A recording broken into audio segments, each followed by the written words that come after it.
Va, Ya comienzo yo. ya. Buenas noches.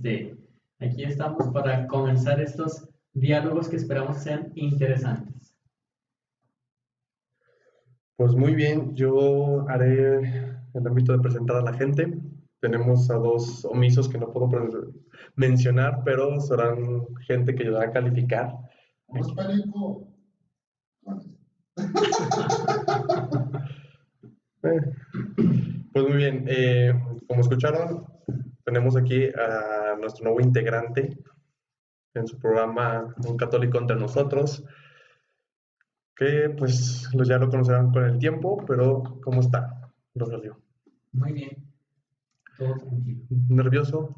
No, para nada. Pues muy bien. Y pues tenemos a... El debate va entre un católico y un susodicho ateo, que pues ya lo conocen, a nuestro buen Kuro. Oli. Entonces, pues empezamos, como ven. Entonces, haremos el formato de 5 minutos cada pregunta para darles tiempo y todo eso para que den sus argumentos de cada temática que se planteó con tiempo. Y empiezas tú, Kuro. Toda esta parte será ahorita de ataque, de parte de Kuro, y el defensor será Rogelio. Muy bien. La primera temática es la lógica circular. La lógica circular. Es que es algo que se usa mucho, que es el de Dios existe, porque está escrito en la Biblia. ¿Y cómo sabes que la Biblia dice la verdad? Porque la escribió Dios. Esa es básicamente la lógica circular. ¿De qué te ríes, güey? Tú sigue, güey, tu tiempo se va a acabar. No, básicamente es lo que estoy planteando. Eso es todo. Ajá. Eso es. Ok. Entonces, pues fue rápido. Muy rápido. Entonces, le cedemos el micrófono. Bien. Yo jamás había escuchado hablar de lógica circular en mi vida, hasta que me pasaron la temática. Me puse a investigar un poco y de lógica circular encontré dos cosas. Es un método matemático y el otro, decía, es una argumentación eh, no con apariencia, sino con esencia de sofisma y de falacia. Exacto. Entonces, de entrada, yo decía, bueno, pues entonces esta lógica circular pues no tiene mucho que discutirle, porque de entrada sabemos que es una falacia y un sofisma. En un silogismo tenemos dos premisas y una conclusión, ninguna debe ser igual, y en la lógica circular tenemos dos premisas donde una de las premisas se utiliza como conclusión, de ahí la circularidad, que no te lleva a ninguna conclusión en realidad. Eso para empezar de lógica circular. Luego tú hablabas de que Dios existe porque dicen que existe, porque está escrito en la Biblia, porque Él la escribió. Tienes algo de verdad cuando dices que Dios escribió la Biblia, pero sí quisiera que entendiéramos bien que no es así como yo me pongo a escribir aquí con mi plumita y en mi cuaderno. Dios no escribió así. La Biblia no tal cual que diga Dios existe, porque no dice eso. Podemos leerla de pe a pa y jamás dice Dios existe, pero sí hay una afirmación de Dios que dice yo soy el que soy. Entonces, para decir esto de que Dios escribió la Biblia, sí la escribió, pero se valió de medios humanos, llamados geógrafos, hombres, mujeres tal vez, no sé si muchas mujeres, porque pues la cultura judía, las mujeres no tenían estudios, solamente los hombres. Entonces Dios se vale de experiencias, de hechos, de obras milagrosas que imprimen en el hombre esa experiencia de Dios y que lo llevan a plasmar en letras, en papel, esa existencia de Dios. Pues muy bien, entonces damos por concluido el primer tema. Entonces, para seguir, hacerlo más fluido. Ponte perros porque se van a joder, güey. Ah, no, es que muchas veces me duele mal.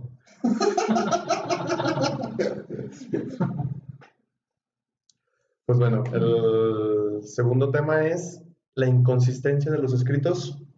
Te abro tu tiempo y inicias.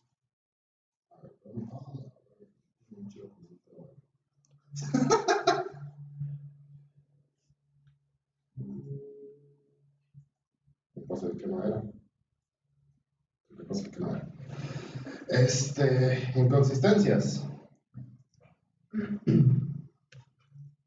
Déjame buscarlos porque el chile pasé el documento que no era. Excusas, ya Triste. se puso nervioso. No, puse el documento que no era. Y tenía un chingo de... No, pues mira, tiene 5 minutos. Sí. Si no dice nada, aunque sea se califica, cabrón. Ya sé, güey, ya sé. Inconsistencias, más que inconsistencias, trataba de hablar de contradicciones. Déjame ver, porque aquí ponen puras mamadas. No, pues ya valió. Pues. Ya sé. ¿Quién lo escribió? Ah, yo. Ups. Es que, por ejemplo, en Éxodo 20:15 habla de no robarás. Y en Éxodo 3:21-22 habla de, y daré a este pueblo gracia ante los ojos de los egipcios. Sucederá que cuando os vayáis, no os iréis con las manos vacías, sino que cada mujer pedirá a su vecina, y a la que vive en su casa, objeto de plata, objetos de oro y vestidos, y los pondréis sobre vuestros hijos y sobre vuestras hijas, así despojaréis a los egipcios. Entre otras, porque, por ejemplo, hablan de contradicciones, pero hay muchas que están sacadas de contexto. Aquí, por ejemplo, hay otra que habla de Deuteronomio 24:16. Los padres no morirán por sus hijos, ni los hijos morirán por sus padres. Cada uno morirá por su propio pecado. Y en Isaías 14:21 habla de, preparen para sus hijos el matadero a causa de la iniquidad de sus padres, que no se levanten y tomen posesión de la tierra y llenen de ciudades la faz del mundo. Ajá. Más que nada quiero aclarar esas dudas más que debate, es aclaración de dudas. No seas mamón. Listo. Bueno, pues cedemos los micrófonos. Bien, entonces al principio decías inconsistencias en los escritos. Más bien Sí, contradicciones. sí, ok, pero voy yo. Ajá. Al principio decías inconsistencias en los escritos.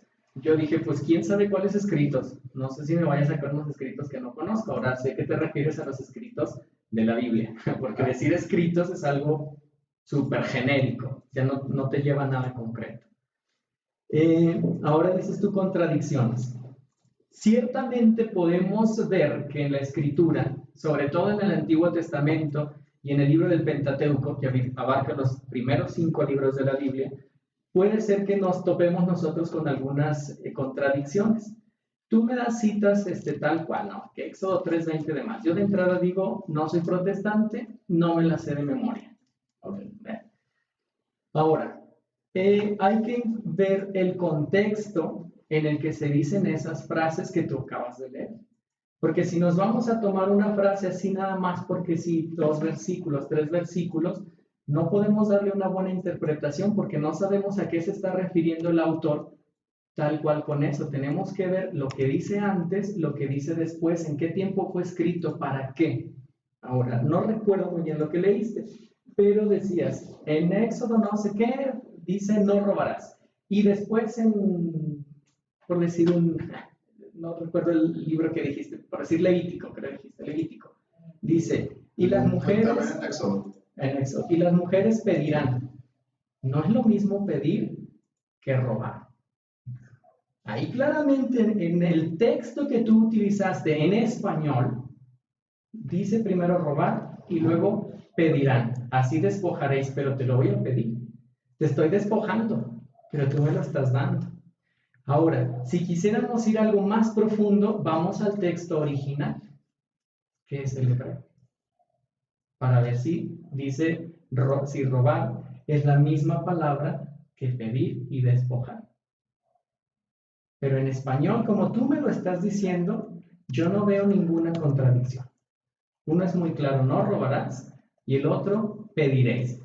La segunda que mencionas tú, también el primero es un libro del Pentateuco, que dice, los padres no morirán por sus hijos, o no sé si fue al revés de los hijos no morirán. No, los padres no morirán por sus hijos. Y luego Isaías dice, preparen los padres a sus hijos para el matadero. Vuelvo a lo mismo. Tal vez no es el mismo contexto histórico en el que se escribió Éxodo con el que se escribió Isaías. Ahora, un mismo acontecimiento puede ser interpretado siglos después, años después, que te da luces para la situación que estás viviendo actualmente. Es por decir, tú haces una tesis de lo que quieras. Yo preguntaría, ¿lo sacaste todo de tu cabecita? No. Tomaste varios autores, varios libros y les diste una nueva interpretación a esas cosas. Entonces yo podría decir, se está contradiciendo, porque no está respetando lo que dice este autor, le está dando otra interpretación. Entonces yo la verdad no veo ninguna contradicción, que fue lo segundo que tú dijiste, porque uno dice robar, otro dice pedirás. Dije, si quieres vamos al texto original hebreo, o si quieres el griego, el que manejes mejor. Y en lo otro, pues te digo, hay que ver el contexto histórico. Ahora uno, de lo que dices primero en Éxodo, y luego lo que dice Isaías, uno es Pentateuco y el otro son libros proféticos. No sé qué, necesitaríamos leer todo el capítulo de Isaías y todo el de Éxodo donde sacas eso, para ver realmente si es una contradicción, una inconsistencia, o simple y sencillamente son hechos distintos que quieres relacionarlos. Pues muy bien. Hay que hacer alguien utiliza los 5 minutos, qué bonito. Pues bueno, la siguiente pregunta. Bueno, Marcinich, si quieres respaldar de eso. Sí. Bueno, pues la otra temática es, ¿qué es metáfora y qué es realidad en la Biblia? Entonces, otros 5 minutos. No es tanto la pregunta de qué es metáfora y qué es realidad. Sino, es que por ejemplo, pues las metáforas sí se pueden tomar como tal, ¿no? O sea, no es tanto que es algo que haya pasado, sino que se trata de meter una enseñanza. No me quiero meter tanto con eso, sino con ciertos hechos reales. Más bien, para empezar, por ejemplo, con lo del arca de Noé, ¿cómo se tomaría? ¿Un hecho real o una metáfora? Es un hecho real. Es un hecho real. Pero por ejemplo, con ese hecho no hay pruebas de que realmente haya pasado. De hecho, hay más pruebas de que realmente no pasó. Tanto como el pH del agua, como con las dificultades que pudo tener Noé para conseguir a cada animal de cada especie, siendo que distintas especies no habitan en todo el mundo y tuvieron que viajar nadando en el océano, así como las dificultades que tendrían que haber pasado, porque fue un año, creo. No. ¿Cuánto fue? 40 días con sus 40 noches. 40 días con 40 noches. Y mantener a todas las especies en un arca que por las dimensiones era imposible mantenerlos.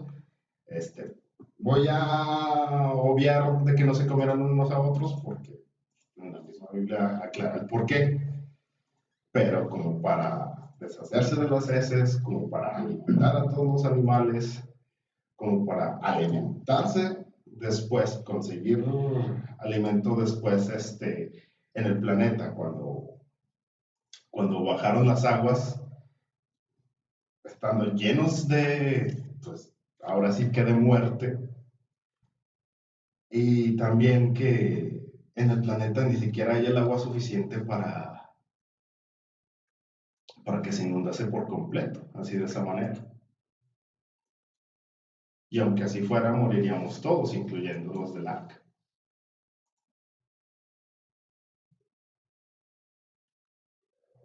¿Es todo? No. Muy bien, entonces. Entonces, con lo que comenzabas a decir, ¿qué es mito, qué es verdad? Después hiciste también, me cambiaste, me estás cambiando todo en realidad. Pero está bien, no hay ningún problema. Ciertamente, así como tú la estás platicando, uno dice, la madre, pues esto no pudo haber sido cierto. Vuelvo un poco a lo que decía yo hace unos 7 minutos. Tú dices, una metáfora, un mito, una leyenda, el género literario que tú quieras, a lo mejor, por ejemplo, los cuentos y todo eso, no es tal cual lo que pasó, tú lo has dicho, eso te quiere dar una enseñanza.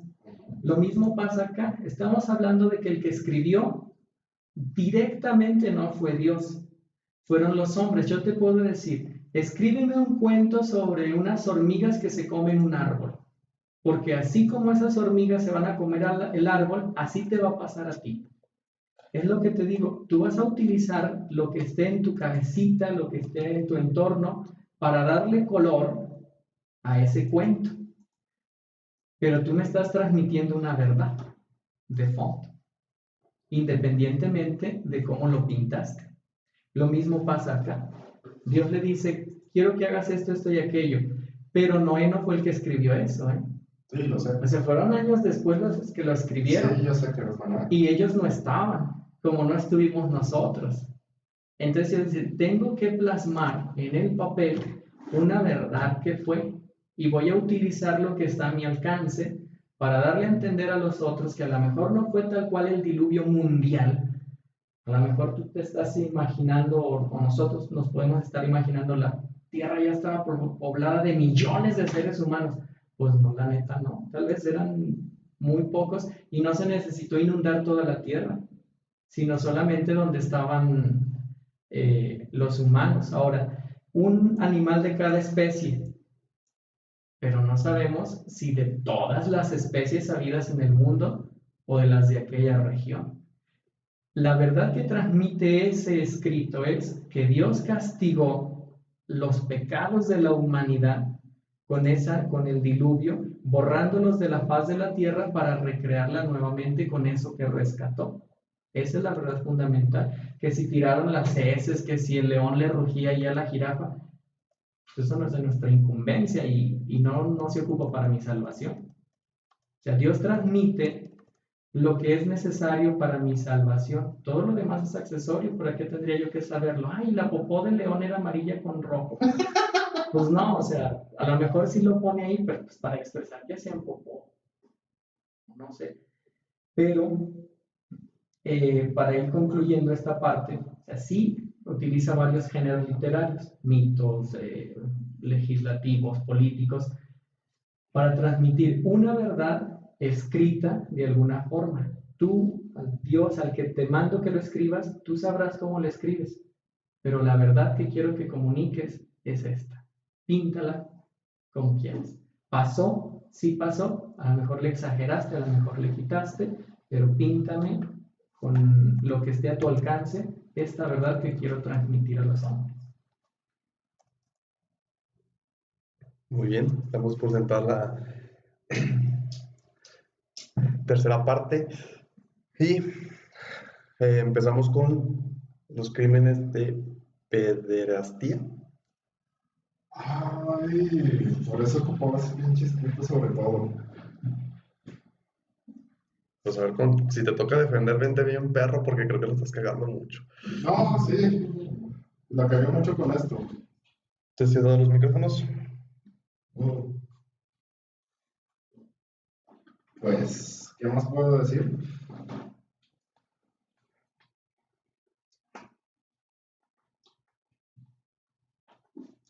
Es más que nada pues sobre todo los casos que ha habido sobre pederastía, confirmados al menos, y la protección que se les ha dado en distintos papados. No en todos, obviamente. pero sí en muchos, incluyendo a los de Juan Pablo II. Está, por ejemplo, y pues, sobre lo de Maciel, que fue uno de los casos más famosos, que Juan Pablo II protegió, y que incluso su castigo fue, junto con otros sacerdotes, pero su castigo fue simplemente, digamos, cambiarlo de sucursal, mandarlo a otra iglesia. Así. A Maciel. No sé cómo se. No, ya la cagué. ¿Listo? Bien. Entonces, le cedo. Bien. Este delito, crimen, bueno, tú lo llamas crimen, sí, sí, hay un crimen, pero antes de ser crimen es un delito como todos, la pederastia, ¿no? Sobre todo en la iglesia es donde la quieres tú tratar ahorita. Tú dices que pues ha habido muchos casos, ciertamente ha habido muchos casos, ¿desde cuándo? Yo no lo sé, yo apenas tengo 31 años, entonces no sé desde cuándo se hayan encubierto todo ese tipo de casos. Ahora tú dices que en diferentes papados, ¿está bien? Hablas de uno en concreto, Juan Pablo II. ¿Cómo me pruebas tú o a nuestro público que los encubrió? Porque para hacer una acusación de ese tamaño, yo necesito probarlo. Si no, es pura paparrucha lo que estoy diciendo. Bien. Ahora, no los encubrió. Juan Pablo II, o el Papa que sea, uno dice, pues es el que dirige la iglesia y todo así, pero él no se da cuenta de lo que yo hago, o sea, no puede estar detrás de todos los sacerdotes del mundo. Para eso están los obispos, bla, bla, bla. Que sí, ha habido quien los ha encubierto, sí, no lo voy a negar. No sé nombres, porque la neta yo no sé nombres. Y no tengo las pruebas para soltar un nombre como tú lo has hecho. Tú soltaste un nombre, tú pruébalo. Yo no puedo soltar un nombre porque no tengo pruebas. Ahora, hablas en concreto de un sacerdote, Marcial Maciel. Él sabes de dónde es y todo, ¿no? Sí. Ok. Tú dices que el remedio que se le dio fue cambiarlo de sucursal. Mentira. Su castigo no fue ese, fue peor. Su castigo fue, y no lo castigó Juan Pablo II, castigó Benedicto XVI. Te vas a retirar, vas a dejar de ejercer tu sacerdocio, vas a dejar de atender gente, te vas a ir a tu casa y vas a vivir en el anonimato hasta que te mueras. Y jamás volvió a salir de su casa Maciel Maciel más que en su cajoncito. No lo cambió de sucursal. No lo pudieron haber cambiado de sucursal porque era el jefe de la sucursal. O sea, cuando dices tú lo cambiaron, pues yo nunca supe. O sea, no, la neta no. Ahora, que está muy mal, sí, está muy mal. Hay quien lo acusó, se le llevó a juicio, digamos, el derecho civil lo juzgó, el derecho eclesiástico lo juzgó. Yo no lo voy a juzgar porque a mí no me toca. Tuvo su merecido y ni modo. Ahora uno puede decir, pero ¿cómo se permitió todo eso? A lo mejor tú te has metido a estudiar el expediente de Marcial Maciel, aunque sea por internet, y vemos que era una persona muy astuta. Como tú, como yo, como cualquiera de los que estamos aquí, podemos engañar al otro. ¿Cómo te metes tú en la conciencia del otro para descubrir que está mintiendo? Es difícil. Ahora, es un crimen, es un delito que se ha vivido en la iglesia y en otros lados. En todas las instituciones las ha habido. En la iglesia se le ha puesto remedio. Si tú conoces a alguien, yo te invito a que lo denuncies y yo te acompaño si quieres. Pero con pruebas y todo. Porque no nada más así. Es que lo leí y dijeron, no, no, no, no. O sea, si traes los pelos de la burra en la mano, vamos. Porque tampoco nos podemos prestar a calumnias. Entonces, no, la iglesia no ha escondido jamás eso. Hubo quienes los encubrió, sí, pero ahora todo está al descubierto. Es un crimen que se paga con cárcel o con lo que sea. Y si algún sacerdote lo hace y se le prueba, que se le juzgue y se le castigue. así como puede ser a un doctor, a un maestro, a un padre de familia, que de hecho hay estudios que demuestran que se da más en las familias que en la iglesia. Sí, regresamos de nuestros comerciales, nuestros patrocinadores Precious. Por cierto, de momento acabo de comprar mis tenis de Precious. Tomando mi deliciosa Victoria, patrocinador oficial del podcast. Porque ellos dos se podrían ahí debatir. Ahí va, ya estoy grabando, güey. Sí. Bueno, pues, entonces ya para cerrar todo esto, aventamos el último bloque, ¿te parece? Y el tema es celibato. Te doy 2 minutos para poder meter los counters. Va. Ok. El celibato se impuso por el Papa Clemente VI, si no recuerdo mal, perdón. Empezó a tomar fuerza por León IX y Gregorio VII. A día de hoy, el Papa Francisco dijo que el celibato no es un dogma de fe, es una regla de vida que yo aprecio mucho y creo que es un don para la iglesia, no siempre un dogma de fe. Pero, por ejemplo, el celibato se puso para que los padres no tuviesen familia, entonces, al morir, todos sus bienes pasarían a la iglesia. Y a día de hoy se sigue tomando, ya no como dogma de fe.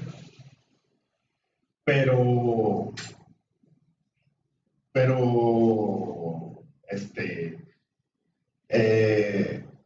ay, güey, se me fue el tren de las ideas. Pero el celibato, esa regla como tal, trae muchas consecuencias. Por ejemplo, o sea, las relaciones sexuales es algo normal del ser humano. Al abstenerse de ellas, puede generar, digamos, sí, una degeneración mental como tal.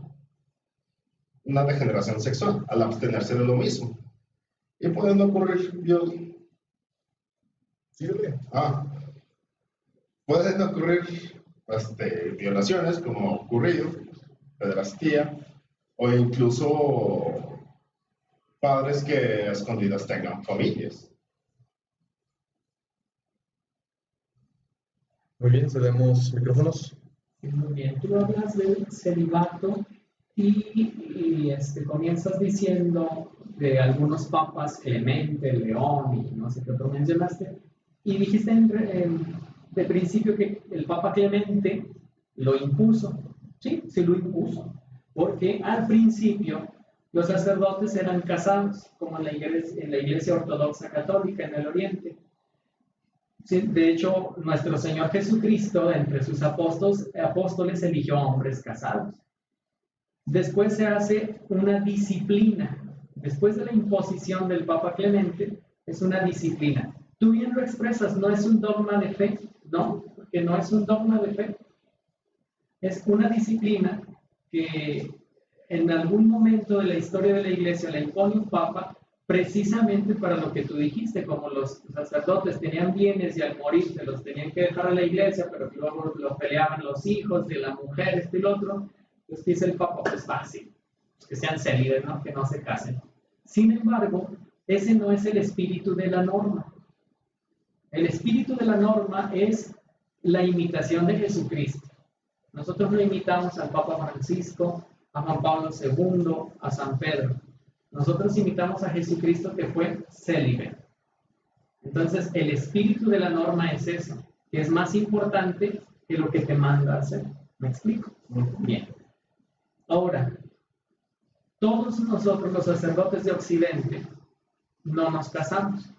No porque la iglesia nos lo imponga, sino porque lo hemos aceptado libremente. Ahora bien,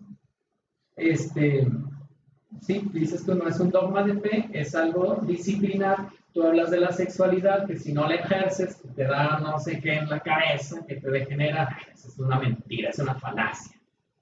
O sea, puede ser que sí, pero yo no me siento, o no sé si ustedes me ven mal de la cabeza, y jamás he ejercido mi sexualidad genital.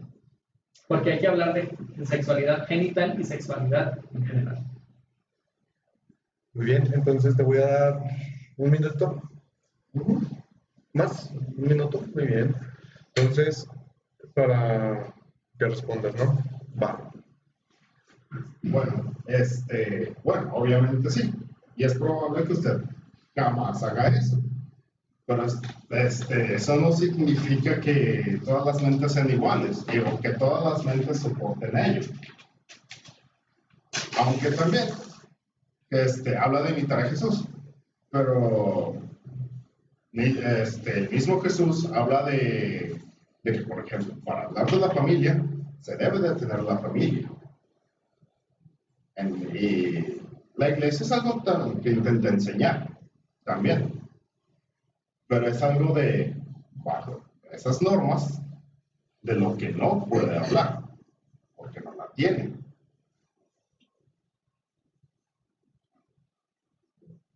Bien, ciertamente dices tú, la iglesia no puede hablar de algo que no tiene, pero la iglesia no somos los sacerdotes, la iglesia somos todos los bautizados.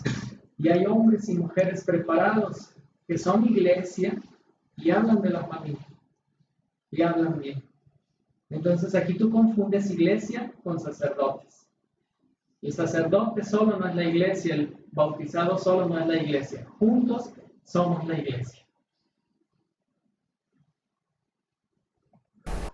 Pues muy bien, ya damos por sentado lo que fue el debate. Anotamos las calificaciones, los presenciales no mencionados totalmente.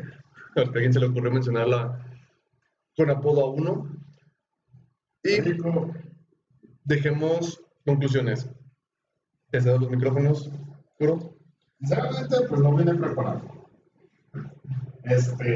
Básicamente me preparé como ¿cómo se dice? Como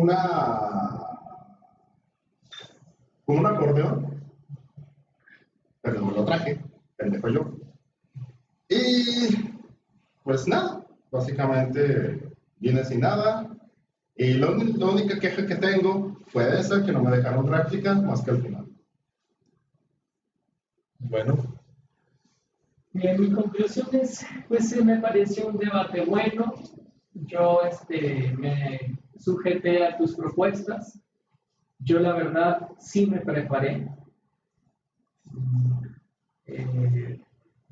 Y ahora digo, si no me hubiera preparado, pues hubiera estado igual, hubiera aprovechado el tiempo en otras cosas.